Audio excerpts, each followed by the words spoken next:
Channel को और bell icon को भी क्लिक कर दीजिए ताकि और भी मनोरंजक कहानियाँ सबसे पहले देख सके। बीरबल और अतिथिगण।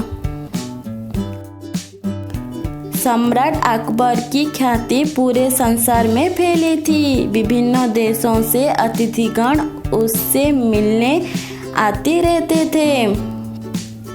अतिथियों के आगमन के एक अवसर पर दरबार को सुंदर फूलों और दीपकों से सजाया गया था। इस अवसर पर संगीतकारों का एक दल सभी अतिथियों का मनोरंजन कर रहा था। यह सारी व्यवस्था ईरान से आए विशिष्ट अतिथियों के स्वागत के लिए की गई थी। सभी अतिथि दरबार में आ चुके थे और सब उत्सुकता से सम्राट अकबर के आगमन के प्रतीक्षा कर रहे थे। तभी अकबर के एक अंगरक्षक ने वहां आकर घोषणा की सम्राट की दादी की मृत्यु हो जाने के कारण वो इस समय दरबार में उपस्थित नहीं हो पाएंगे। सम्राट की दादी की मृत्यु का समाचार पाकर सभी दरबार और अतिथिगण गंभीर हो गए। वहां उपस्थित दरबारी अतिथियों से बातचीत करके प्रयास कर रहे थे कि वो उनका मन लगाए रखे।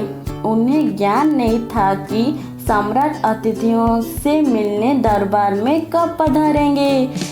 यह भी संभव था कि शोकपूर्ण घटना के कारण सम्राट अकबर दरबार में न आए। तभी एक और अंगरक्षक दरबार में आ पहुंचा। उसने घोषणा की महारानी ने एक राजकुमार को जन्म दिया।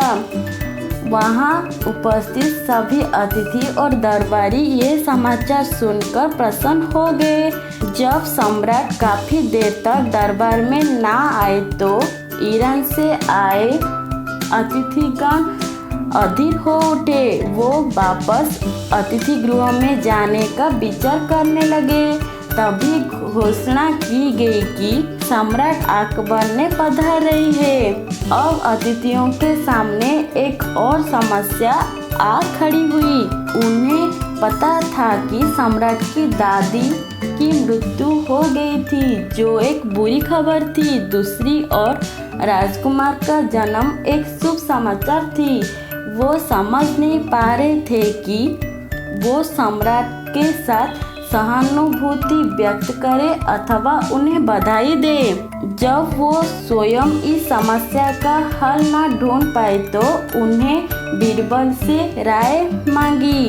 वो बोले, हम समझ नहीं पा रहे कि सम्राट के आने पर किस तरह का व्यवहार शिष्टाचार के अनुरूप होगा। कृपया आप हमारा मार्गदर्शन करने की कृपा करें।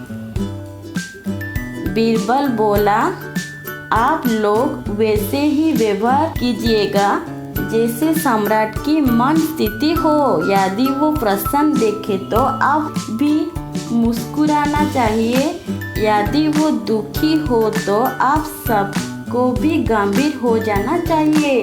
दरबार में सम्राट के आगमन पर अतिथियों ने वैसा ही व्यवहार किया जैसे बीरबल ने उन्हें सलाह दी थी। सम्राट अकबर उनके शिष्टाचार से बहुत प्रभावित हुए और सबको बहुमूल्य पुरस्कार दिया। फिर सभी अतिथि सम्राट अकबर को अतिथि सत्कार और उदारता की प्रसन्नता करते हुए ईरान के लिए प्रस्थान कर गए।